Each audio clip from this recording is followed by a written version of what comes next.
Salut à tous!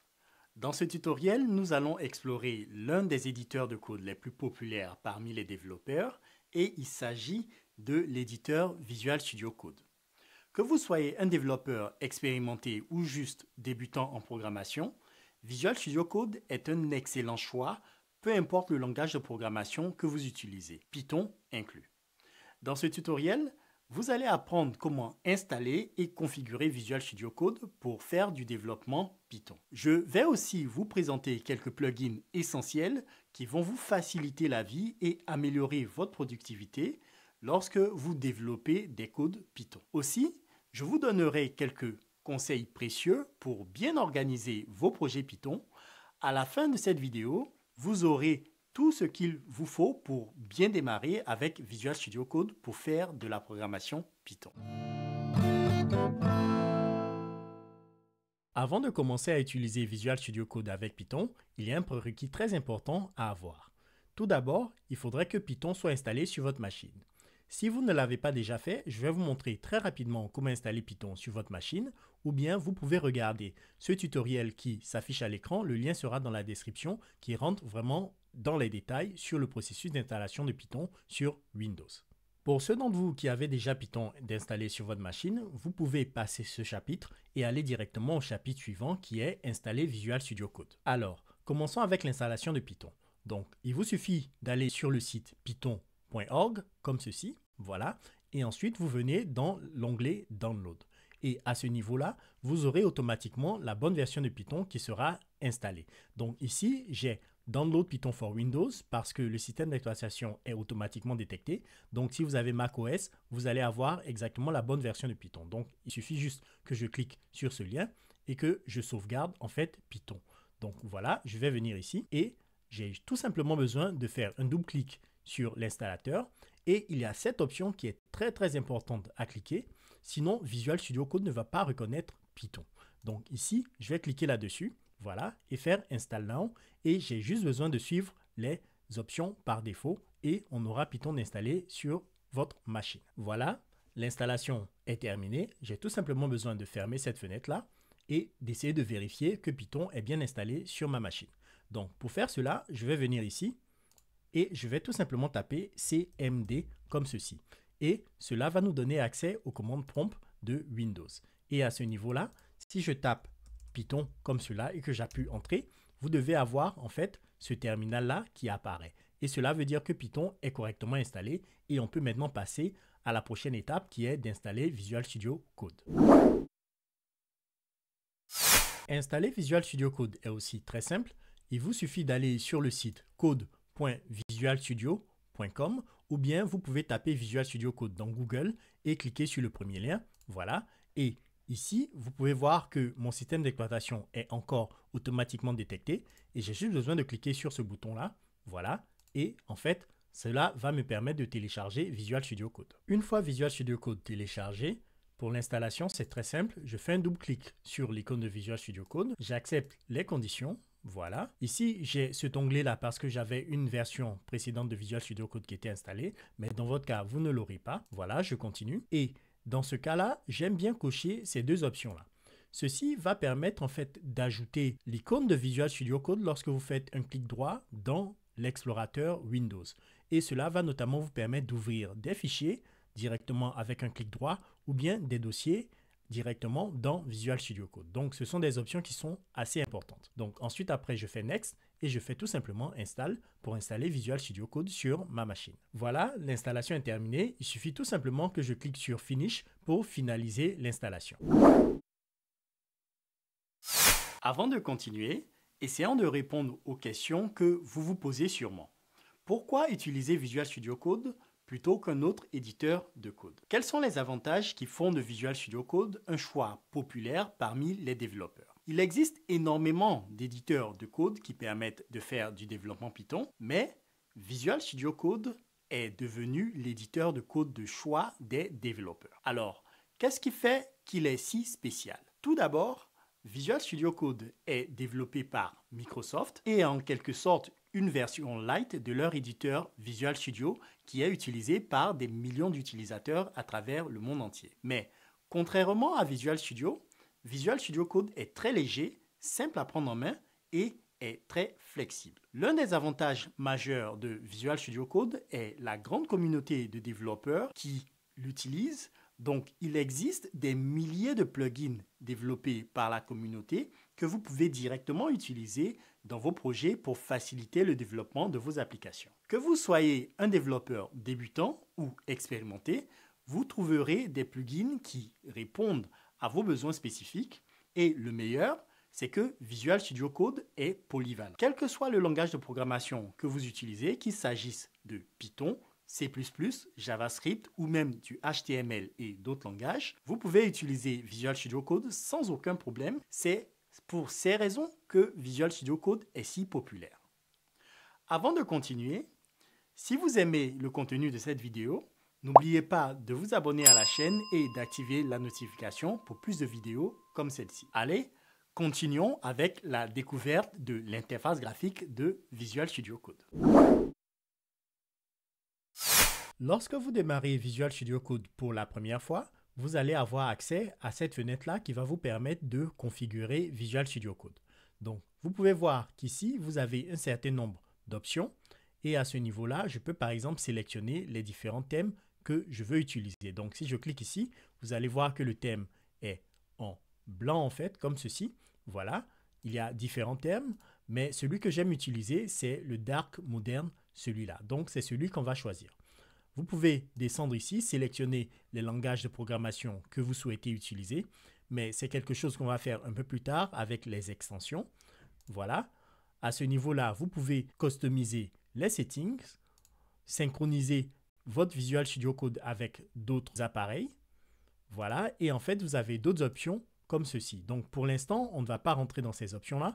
On va tout simplement changer le thème de Visual Studio Code et ici, cliquer Markdown comme cela. Voilà, et maintenant, on peut en fait démarrer un nouveau projet. Il est notamment très important de se familiariser avec l'interface de Visual Studio Code parce que c'est un outil que vous allez utiliser beaucoup lors de votre carrière de développeur. Donc, ce qu'on va faire, c'est que je vais fermer cet onglet-là et on va essayer de comprendre quels sont les outils qui sont mis à notre disposition. Alors, on va commencer par les icônes qui sont à ce niveau. Donc, ici, on a l'icône d'explorateur. Donc, cela veut dire en fait que cette icône-là va vous permettre d'explorer les différents fichiers et dossiers qui sont en fait dans votre projet. Donc, lorsque vous créez des codes sources, ces codes sources-là vont apparaître à ce niveau-là comme on le verra un peu plus tard. Ensuite, après, ici, vous avez des outils de recherche. Cela va vous permettre de chercher des mots-clés qui apparaissent dans votre code et vous aurez les fichiers dans lesquels ces mots-clés apparaissent, par exemple. À ce niveau-là, vous avez un outil de gestion de version qui utilise Git. Cela va notamment vous permettre de gérer les différentes versions de votre code, ce qui est très utile parce que c'est directement intégré dans Visual Studio Code. Vous avez des outils de débogage de votre code et à ce niveau, vous avez les extensions qui étendent les fonctionnalités de Visual Studio Code et qui sont vraiment très utiles lorsque vous faites du développement parce que vous pouvez par exemple installer des extensions qui vont vous permettre de travailler avec Python, avec du C++ et bien d'autres langages de programmation. Et en fait, il y a énormément d'extensions qui simplifient votre développement de code. Et pour finir, vous avez des outils pour déterminer les profils utilisateurs. Et ici, ce sont en fait les settings de Visual Studio Code. Aussi, vous avez tout en haut différents onglets qui vous permettent d'effectuer différentes tâches. Donc, à ce niveau-là, vous pouvez créer des fichiers, ouvrir des fichiers ou projets. Ici, vous avez des outils d'édition. Voilà, comme vous pouvez le voir ici, des outils de sélection, etc. Je vais vous laisser explorer en fait ces onglets-là et on va en voir quelques-uns. Il est maintenant temps de créer notre premier projet Python avec Visual Studio Code. Si vous remarquez l'interface ici, elle est un peu différente de celle qu'on avait précédemment. C'est tout simplement parce que j'ai zoomé en fait à l'intérieur de l'interface en faisant CTRL et plus sur Windows. Donc, ce qu'on va faire maintenant, c'est qu'on va créer notre premier fichier Python. Donc, vous pouvez faire cela en cliquant ici sur New File, voilà, ou bien vous pouvez venir ici dans File et faire en fait New File comme cela. Voilà, et ici, ce que je peux faire, c'est que je peux taper le nom du fichier. Donc, à ce niveau-là, je vais appeler mon fichier main.py pour Python. Voilà, j'appuie Entrée et je vais sélectionner en fait le bureau et j'ai ici un dossier code. Je vais le sélectionner et créer mon fichier dans ce dossier code-là. Comme vous pouvez le remarquer ici, on a en fait un onglet qui est automatiquement apparu et qui demande d'installer les extensions qui sont recommandées pour Python. Parce que Visual Studio Code a automatiquement détecté que le fichier que j'ai créé est un fichier Python et veut installer les extensions qui sont recommandées. Mais dans notre cas, on va tout simplement fermer cet onglet-là parce qu'on va installer ces extensions-là manuellement. Mais avant de faire ça, on va tout d'abord ici taper un petit code Python. Donc, on va tout simplement faire print hello world qui va permettre d'afficher hello world à l'écran comme ceci et on va sauvegarder le projet. Donc, pour cela, je peux faire CTRL S ou bien je peux venir ici dans File et puis venir ici dans Save comme ceci. Maintenant, si vous regardez dans cette interface-là, vous allez voir qu'il n'y a aucun moyen d'exécuter ce code-là. Vous pouvez regarder ici, voilà, il n'y a rien du tout. Lorsqu'on va installer les extensions, vous allez voir qu'on aura un bouton à ce niveau-là qui va permettre d'exécuter ce code-là. Donc, regardez un peu partout, vous allez voir la seule mention de Python est ici, mais c'est juste parce que ce fichier-là a une extension .py et Visual Studio Code sait qu'il s'agit d'un fichier Python. Maintenant, pour pouvoir exécuter ce code, il va nous falloir installer des extensions qui vont permettre d'interpréter le code Python. Donc ici, on va venir à ce niveau-là. Et en fait, si vous regardez dans les extensions populaires, vous allez voir Python ici et Pylons. Donc vous pouvez aussi avoir accès à ces deux-là en tapant tout simplement ici Python et Pylons aussi. Donc ce qu'on va faire, c'est qu'on va installer ces deux extensions. Voilà, donc on va installer celle-là et vous remarquez que celle-là est automatiquement installée. Donc l'installation de l'extension Python va automatiquement installer un certain nombre d'extensions qui sont très utiles pour faire du développement Python. Voilà, maintenant l'extension Python est installée et vous pouvez venir voir ici. Vous avez des extensions qui sont recommandées, qui sont ici en bas. Donc je vais fermer cet onglet-là. Vous avez des extensions qui sont populaires ici. Donc, Jupyter Notebook est une extension qui est aussi populaire avec Python, mais on ne va pas l'utiliser dans cette vidéo. Je vais tout simplement fermer cet onglet-là. Et à ce niveau-là, vous voyez les extensions qui sont installées lorsque j'ai installé Python. Alors, l'extension Python est l'extension de base qui va permettre d'exécuter votre code Python dans Visual Studio Code, mais aussi va proposer des outils de débugage et bien d'autres. Donc, Python Debugger ici est l'outil de débugage qui va permettre de débugger votre code Python. Pylons est ce qu'on appelle un IntelliSense qui va permettre d'avoir des fonctionnalités comme l'autocompletion, la vérification de type et beaucoup de choses qui vont vous permettre d'écrire votre code Python de manière rapide et efficace. Voilà, maintenant on a toutes les extensions qu'il nous faut pour faire du développement Python. Donc je vais tout simplement fermer cet onglet-là et revenir à ce niveau. Voilà, ici, si je fais CTRL B, cela va fermer en fait cet onglet-là. Donc maintenant, on est de retour dans notre code à ce niveau-là. Alors, ici, il y a un certain nombre de choses que j'aimerais que vous remarquiez. Donc, à ce niveau, vous avez un bouton et en fait, ce bouton va permettre d'exécuter des fichiers Python.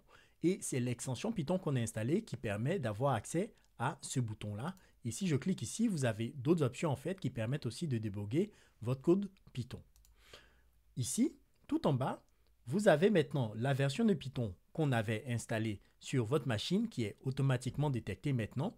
Donc, voilà, maintenant, votre éditeur de code Visual Studio Code est bien configuré pour fonctionner avec Python. Maintenant, il est temps d'exécuter le code et de voir le résultat. Donc ici, j'ai tout simplement besoin de cliquer sur ce bouton-là. Voilà. Et vous voyez en fait qu'il y a un terminal qui apparaît ici.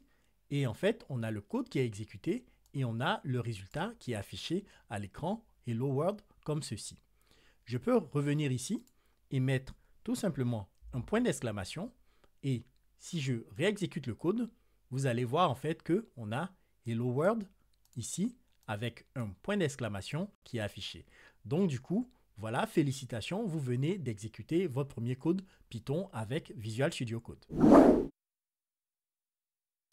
En plus des plugins de base pour faire du développement Python qu'on vient d'installer ici, il y a un certain nombre de plugins que je vous conseille d'installer.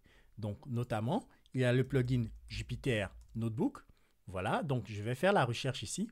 Et en fait, on a ce plugin-là. Ce plugin-là va vous permettre d'exécuter votre code Python de manière itérative. Donc, vous allez pouvoir créer des cases et en fait, chaque case va exécuter une partie de votre code.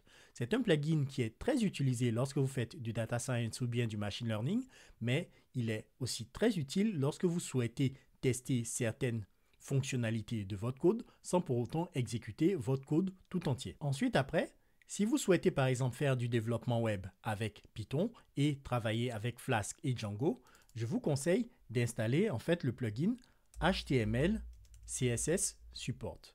Donc ici HTML CSS Support, voilà donc celui-là. Et c'est en fait un plugin qui va vous permettre d'avoir accès à la syntaxe HTML et CSS directement dans votre code Python. Et ce plugin-là est vraiment très utile pour cela. Aussi, un des plugins qui est vraiment très utile, surtout lorsque vous travaillez sur des gros projets ou bien des librairies dont vous n'êtes pas familier, il s'agit de GitHub Copilot. Donc, c'est un plugin qui est notamment payant, mais il est vraiment très utile et va simplifier votre développement. Donc, c'est un plugin que j'utilise en fait très souvent lorsque je travaille sur des projets. Cela va vous permettre en fait d'écrire des codes de manière automatique, un peu comme ChatGPT, mais directement intégré dans Visual Studio Code. Et vous pouvez par exemple spécifier en commentaire la fonction que vous souhaitez écrire et GitHub Copilot va automatiquement vous écrire votre code. Cela permet notamment de gagner beaucoup de temps, surtout lorsque vous travaillez sur des librairies dont vous n'êtes pas très familier. Donc voilà. Voici les plugins principaux que je vous conseille d'installer, mais vous pouvez regarder sur les extensions et vous allez trouver énormément d'extensions qui peuvent être utiles dans votre cas d'utilisation bien particulier et je vous laisse en fait les découvrir par vous-même. Organiser son code est une partie très importante lorsque vous faites du développement. Vous avez vu que pour le projet qu'on a créé, ici j'avais un dossier qui était déjà créé sur mon bureau. Et à l'intérieur de mon dossier, j'ai mis mon fichier main.py. Donc, lors de l'installation de Visual Studio Code, si vous avez cliqué sur les deux options que j'avais recommandées, à ce niveau-là, si je fais un clic droit sur ce dossier et que je fais Show More Options ici, vous allez voir l'option Open with Code. Et si je clique ici, ce projet-là sera directement ouvert avec Visual Studio Code. Voilà. Et vous pouvez voir ici que j'ai mon dossier code à ce niveau-là. Et j'ai mon fichier main.py qui est ici dans lequel on a Hello World. Et si j'exécute, vous allez voir en fait que on a le résultat qui apparaît dans le terminal à ce niveau-là. C'est notamment ce que je vais vous recommander lorsque vous travaillez sur des projets, c'est de créer un dossier qui sera le nom de votre projet et à l'intérieur de ce dossier-là, vous pouvez avoir vos fichiers sources, mais aussi d'autres dossiers. Donc par exemple ici, je peux venir, si je clique sur cet icône-là, je vais créer un nouveau dossier à l'intérieur de mon dossier code ou bien je peux tout simplement faire un clic droit et en fait faire New Folder ici. Voilà. Et je peux par exemple avoir un dossier module comme ceci et à l'intérieur de mon dossier module, je peux avoir un autre fichier qui s'appelle module, donc module 1.py par exemple, comme cela. Voilà. Et en fait, ici, je peux importer ce module-là et l'exécuter.